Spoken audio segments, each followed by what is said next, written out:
We're here at the Caesars Superdome in New Orleans with a chance to speak with Sun Belt Commissioner Keith Gill, also entering his term as the Division I Men's Basketball Selection Committee Chair. Keith, what have the first couple months been like on the job officially with the NCAA? Yeah, it's been great. We've got our first in-person meeting in 2 weeks. We just had a meeting a few days ago, and it's going really well. We're getting ready for the season. Basketball starts up here in a few weeks. It's right around the corner, and it's going to be an exciting college basketball season. A lot of great teams. Yeah, it's crazy to think that it feels like we just had the start of the football season, and now we're already talking about hoops. Well, wild time for you also as the Sun Belt Commissioner. How are you balancing both, and what will that look like over the next year or so? Yeah, it'll look like a lot of movement, but it'll be great. One, I love sports, right? So, no one's going to feel bad for me because I get to chair the basketball committee and I get to go watch football games in my day job, right? So it's really something exciting for me. I love football. I love basketball. And so, blending those things together is going to be, it's just going to be pure joy. It'll be great. In some ways, it feels like it was just yesterday that we were in San Antonio on the Riverwalk, and you were serving as the vice chair at that point.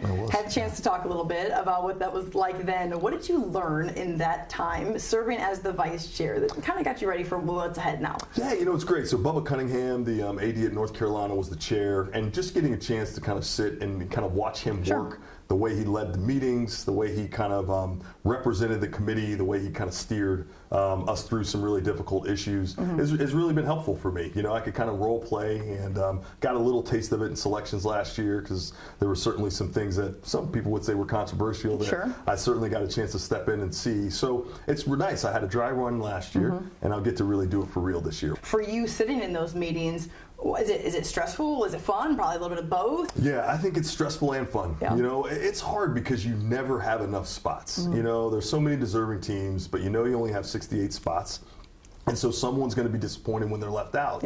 And so we totally get it. And since all of us have worked on campus and been a part of this, we've all been there as well and experienced the disappointment of not being there. So I would say that it is a labor of love because we're actually serving basketball and all of us think that that's great. But there is a challenge when you get down to the end, it's Saturday night, you have 2 spots, there's 8 deserving teams on the board, and how do you decide which 2 teams are going to go into the field? Yeah, how do you decide? Just kidding. But really, when you think about like the body of work versus how a team is doing in March and later in the season, what they've done in their conference tournament, how do you weigh the quality of wins early in the year versus what a team is down the stretch? Yeah, it's really difficult. Now the committee tries to focus and make sure that all wins are kind of created equal. It's a full body of work. So if you got a great win in November and you have a great win in March, those really are the same, and that's what we do. But you certainly know that we all have recency bias. We're all trying to manage those things naturally, and so it's a challenge. To say, okay, this team has momentum, this one doesn't. Injuries play a role. There's just a lot of different variables that make it a challenge. But as a rule, the committee really is looking at wins in November just like they look at wins in March. Yeah, absolutely. And when you look at where things are at right now with college athletics, there's a lot more parity, the transfer portal. How does that impact what it is that you're doing in terms of maybe, hey, this is a lot harder than it's ever been? Yeah, I think it's a big challenge because I would say that 15 years ago, you kind of looked at a roster, you saw who was returning, you kind of evaluate that talent, and then you kind of move forward to know you'd have a sense of what that team was going to be. Now with the turnover that you have where, minimally 50% of rosters seem to be turning over, but sometimes as high as 80 or 90%, you don't know what those teams are going to be. And it goes back to the earlier point we were making, which is sometimes because there's been so much turnover, the team that you see in November, they work and then they gel and they're completely different in January. So I think it makes for a much more kind of wide open and kind of unpredictable kind of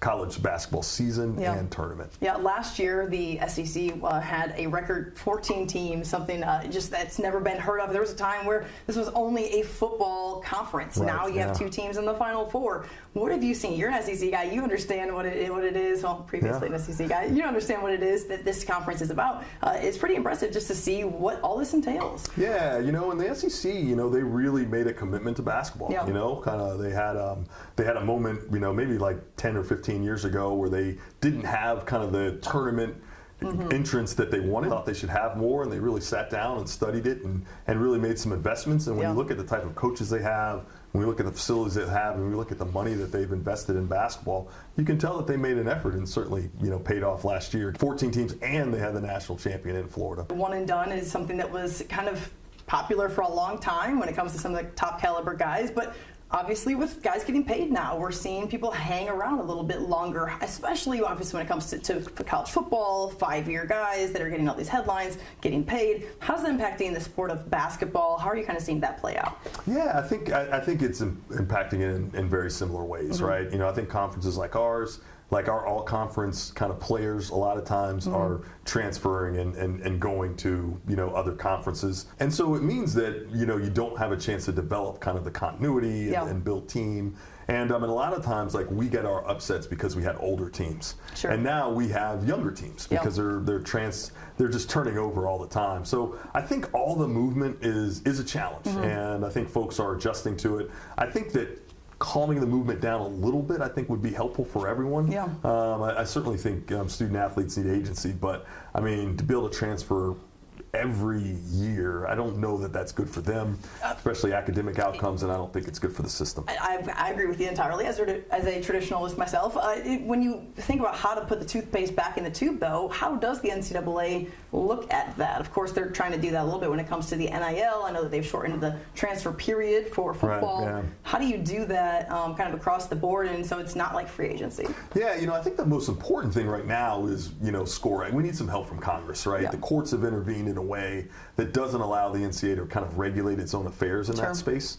And so I think getting the SCORE Act passed in the House would be really helpful, and then obviously, hopefully, a version of that in the Senate and getting that signed by the president, I think would help us, because that would allow the NCAA and its member institutions to kind of regulate transfers and academics in a way that's difficult now. You've got people that want to play more than 4 years, 5 years, 6 years, 7 years, and that's hard because we've got high school students that are trying to get into the pipeline, and people are staying there for longer, and so it's a challenge for them. So I do think the system is under a lot of pressure. And that's why the congressional intervention would help, and the SCORE Act is a good first step. I want to ask, obviously you'll have NCAA on your chest this year, but you also have, SBC, you represent the Sun Belt Conference, and right now the Sun Belt Conference, a one-bid league, like a lot of, G5 schools and G5 programs. What does the cap at 68 kind of create, or kind of maybe keep out a group of 5 programs, maybe when they're trying to get into that postseason? And do you think that the talk of expansion is needed by what the sport has created in terms of maybe some parity and what the other rulings look like? Yeah, I would, putting on my Sun Belt commissioner hat, I think opportunity is good. Yeah. And I can think, I think it was 2 years ago, we had two teams that were kind of in the top 65 of the net. And so when you think about that, they're right on the cusp of an at-large opportunity. So tournament expansion would make that more of a likelihood, more likely. So I actually think that from a Sun Belt perspective, I think, we would be open to that and certainly support aspects of that, because I think more opportunity does trickle down to give our teams more opportunity, and that's what you want. Yeah. What do you say to the folks who say, that's probably strong? It doesn't need to be more than 68. That, hey, at this point everybody's getting a trophy, or that that's just unnecessary. Yeah, I think that's one perspective. And I think as a committee we've got to really weigh that, because I think tradition matters. I think the tournament is the best postseason in sports, and so you want to make sure that you don't do anything to ruin it. Sure. So I think that that's a good view as well. I think that that's one that we need to take into consideration, because at the end of the day we may decide that expansion isn't the right thing to do, and that the tournament needs to stay in its traditional format. For a team that is 69 and is 70,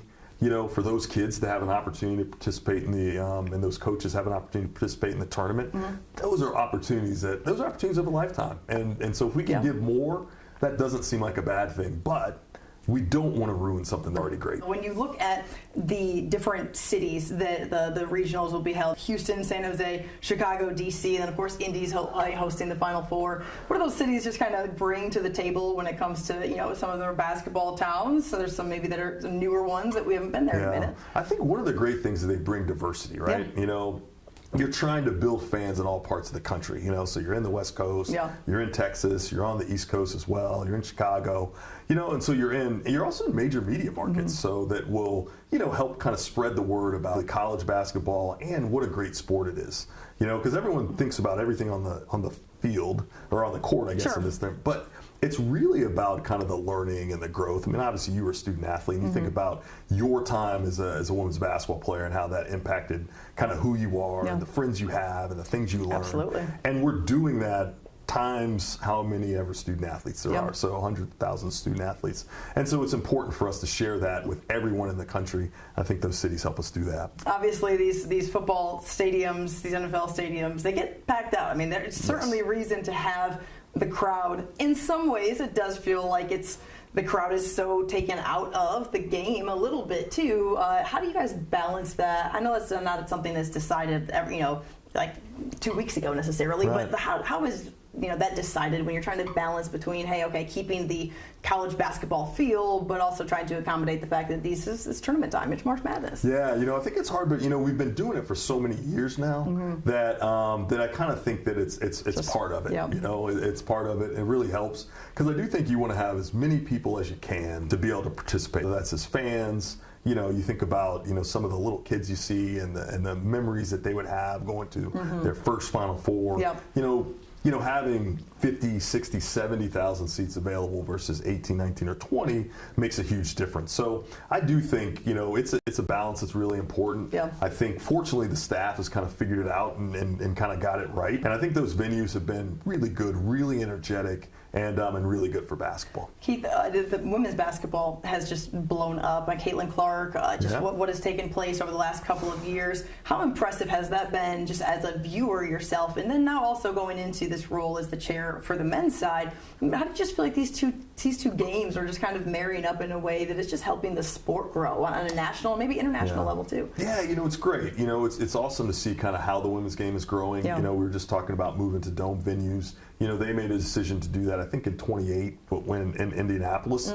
So that's going to be an opportunity for them to bring kind of more folks kind of into the fold and kind of grow the sport, I can remember when I was at Oklahoma, actually when I was at Vanderbilt. So Jim Foster had built a great women's basketball program there, and then I went to Oklahoma. We had a great women's basketball coach there, Sherry Cole, and some great teams. And it's really nice to see women's basketball kind of getting its due. It's a great sport. Wonderful kind of athletic and energetic, but it's different too.